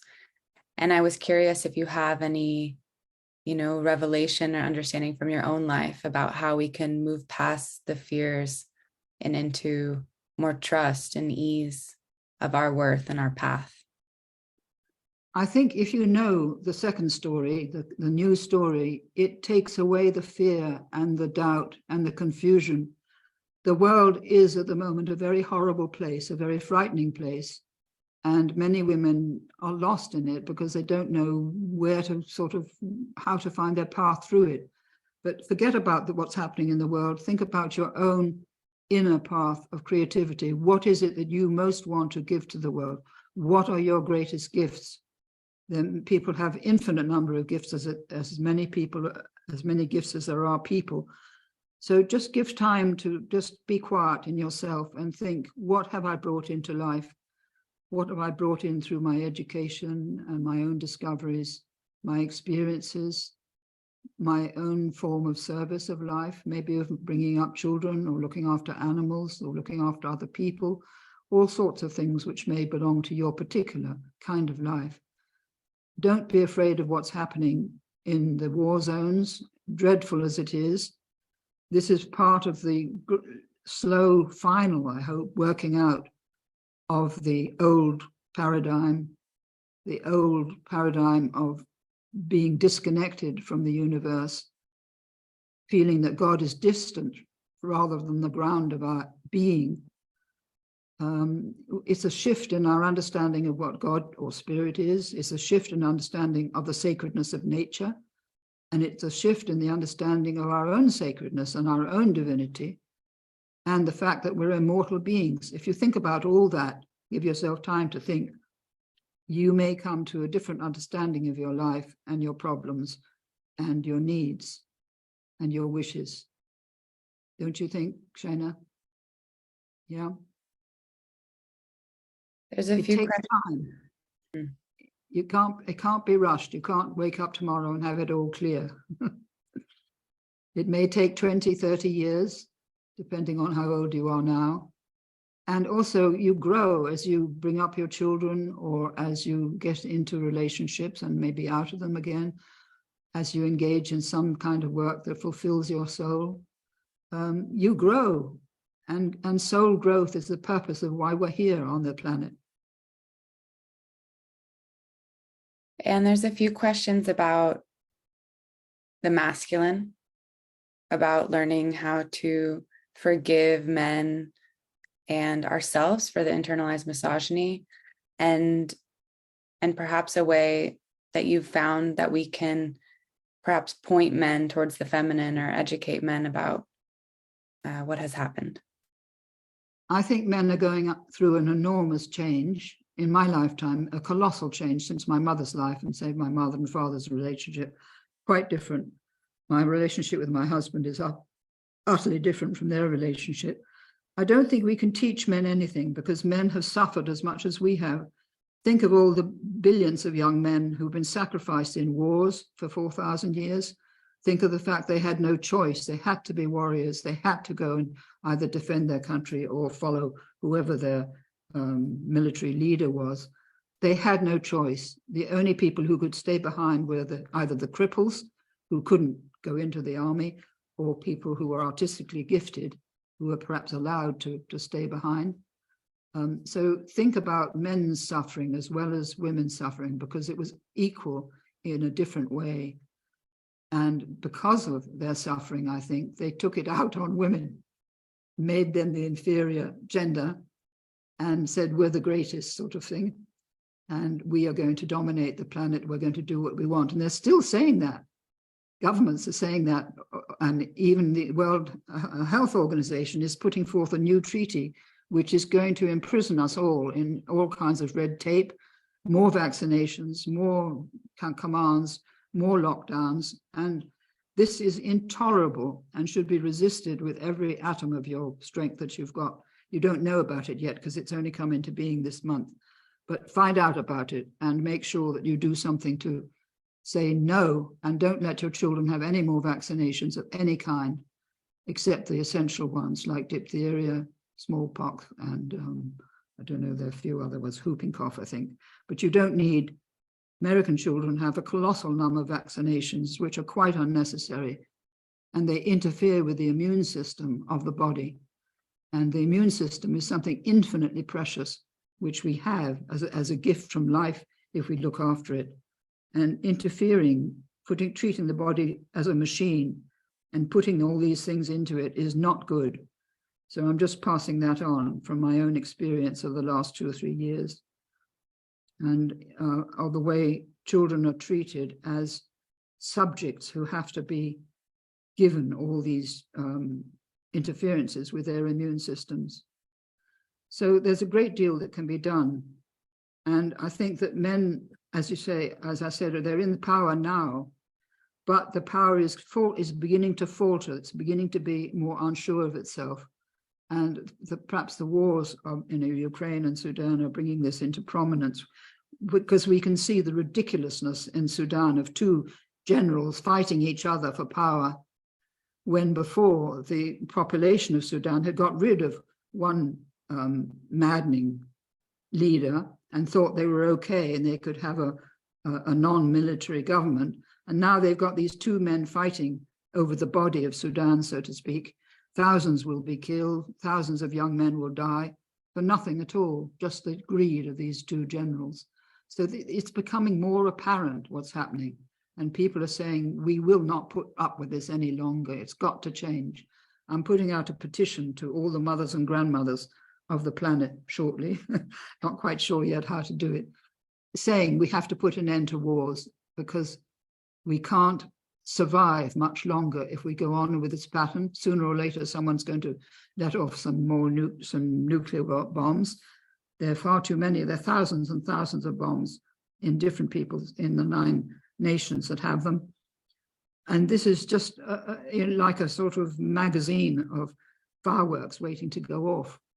And an accident could set off these bombs without them being controlled, so to speak, without them people knowing they're going to be going off. So I'm going on about that because I think it's important. I'm going on about vaccinations. I would advise you to watch something called Health Defense, Children's Health Defense. Every day there's an announcement on that. It's run by Robert Kennedy, who was of the Kennedy family, and he is running for president at the moment. Marianne Williamson is also a wonderful woman who's running for president. So there you have 2 people to vote for, if you want to, who might be able to change the whole climate of what's happening in America. Since I get the audience, it's mostly American that I'm speaking to. And Marianne is a remarkable woman. She has a spiritual dimension. She knows what needs to be changed. She hopefully might have the strength to bring about that change. If Robert Kennedy ran with her as a joint president and vice president, I think that would be brilliant.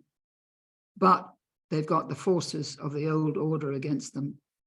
So we don't know what will happen, but I wish America well with this struggle. Any more questions, Shaina? Yeah, there's one more question I want to address. There was a question around how the feminine or women played a role in the historical suppression and imbalance. And also this question relating to now as women, how do we raise this consciousness? How do we heal, do this healing within ourselves to kind of rid of this shadow we've created? Well, you have to start with yourselves. You can't change the world until you've changed yourself, till you've understood who you are and what you're here for and what your life course is really. Why are you here in this life? Why have you been born to the parents you have been born to in this life? What are you supposed to do with this life that's been given to you? So that's one thing. The other thing, women's role in the past, women were silenced for 4,000 years. There were occasional queens or great abbesses like Hildegard of Bingen, for instance, who managed to get through fragments of the truth. And for their own age, there were great women in the 12th century. There was Eleanor of Aquitaine and another woman called Esclarmonde de Foix, who was leader of the Cathar community in the southwestern France. There were great women, but their power didn't last because it just lasted for their lifetime. And so there were community, obviously, of women who came together in nunneries and monasteries, not monasteries, for that was for men, but they came together really to shelter from the life outside, to devote their lives to prayer. And maybe their prayers will help to bring about this change that's taking place now. We have to trust the change that is taking place. In my lifetimes, as I'm 91, I would say the last 30 years have seen this change growing from the 80s onwards, through the work of American women who've written many books on the feminine principle.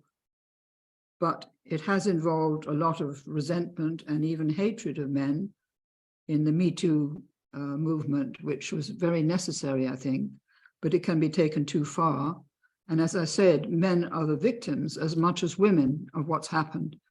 They've had to play a role that was put on them by society, and men have a tendency to want to be in the male group more than women in a way. They feel their identity is with the group of males. And this is where government comes in, government mainly by males for centuries, which is changing a little bit, but not enough. And women are educated in the same way as men, so they may think with the left hemispheric brain and not the right hemispheric one. So you need to balance the brains, balance the hemispheres of the brains. Otherwise, you just become a copy of what men have been thinking and doing for hundreds of years, because they thought that was the path they were on, that they should stick to it, so to speak. And that goes for the priesthoods as well. There are more women priestesses now, particularly in the Anglican Church in England. I don't know about America. So maybe Cynthia Bourgeault is a marvelous writer and influence. You could take a lot from her books. She's written one on Mary Magdalene, but one on the Eye of the Heart, which I could recommend.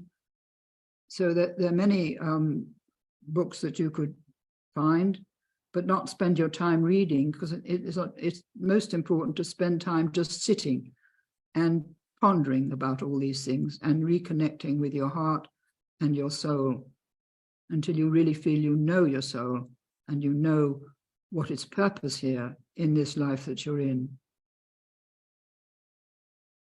And to close, Anne, I was curious if you could share a little bit about the vision, the prophetic vision your mother had. I love that story.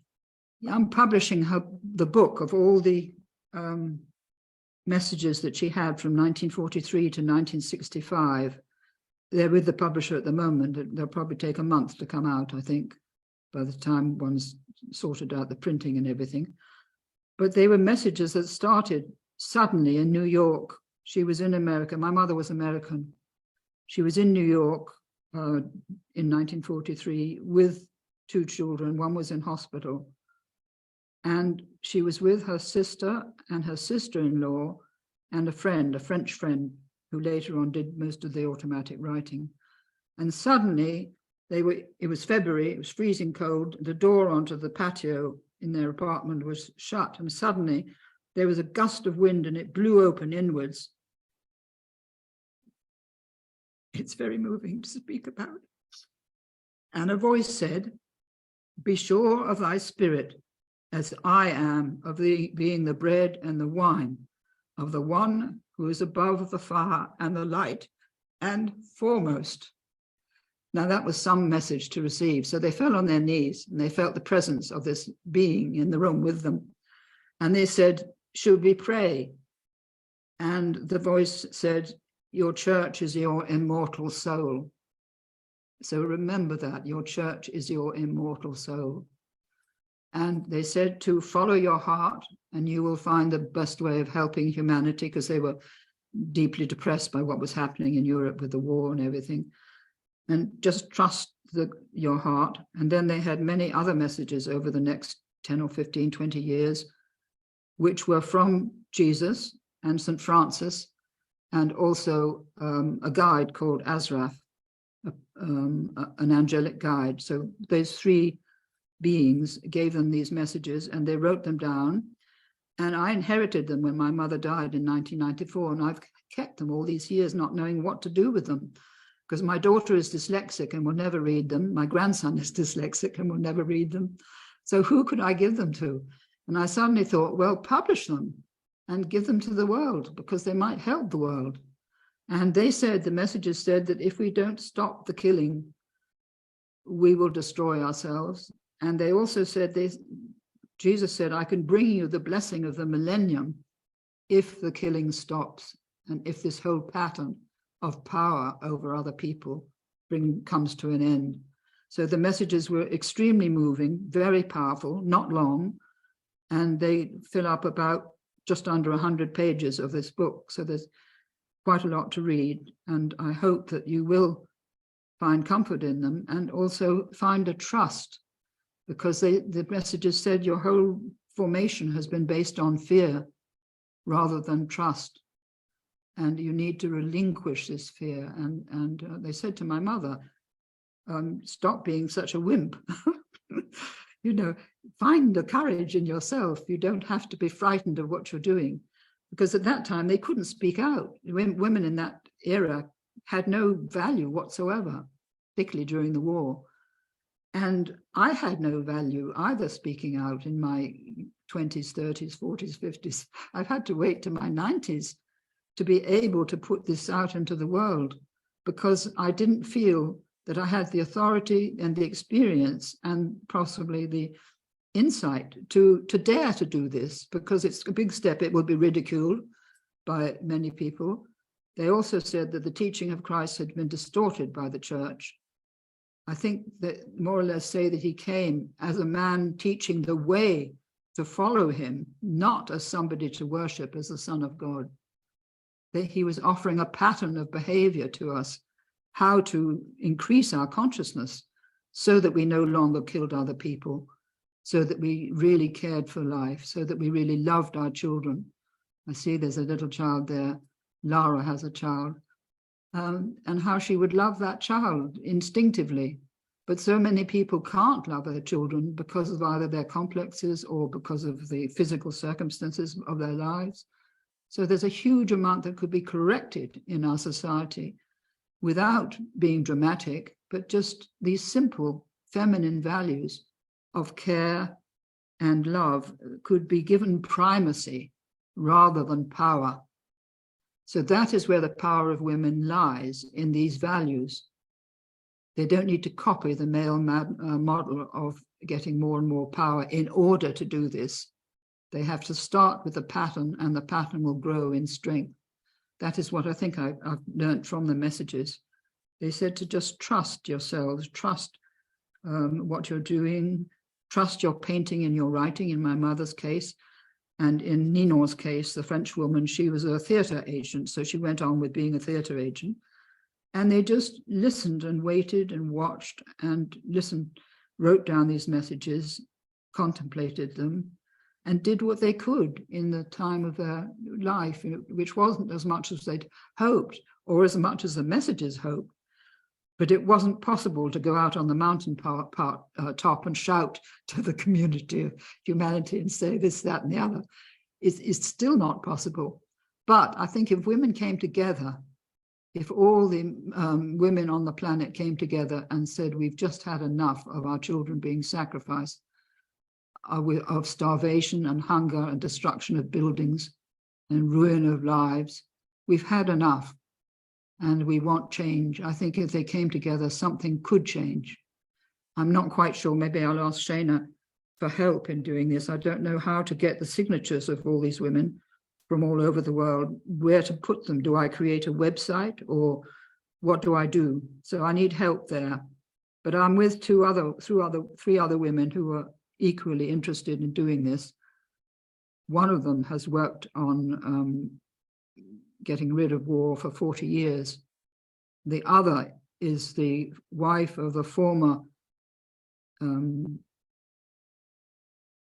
something of the United Nations, not the head of the United Nations, but the underhead, so to speak. His name was Robert Mueller, and he became president of Costa Rica. And he got rid of the army in Costa Rica, and with the money he saved on spending on the army, he created this marvelous paradise of a natural environment in Costa Rica, which people go to visit and be regenerated and refreshed by. So she is an extraordinary woman. She's 83, but she's right behind this movement to get women behind this idea of putting an end to war. Thank you so much for sharing, Anne. I'm definitely with you, as I'm sure all the women here on this call are as well. And just such an honor to have you here and for you to share your wisdom. And so let's all just give her a lot of love and health for her and her husband and her family and for all the people that she touches. Thank you so much, Anne, for being here. Well, thank you for listening, because it was quite a mouthful to give you in a couple of hours. And I hope it hasn't been too overwhelming for you, but you can reflect on it. And Shaina will have the transcripts if anybody wants them. Yeah, I'll be able to upload all the transcripts later tonight. And yeah, I highly recommend her books as well as a resource. So thank you so much, Anne. Okay, lots of love to everybody.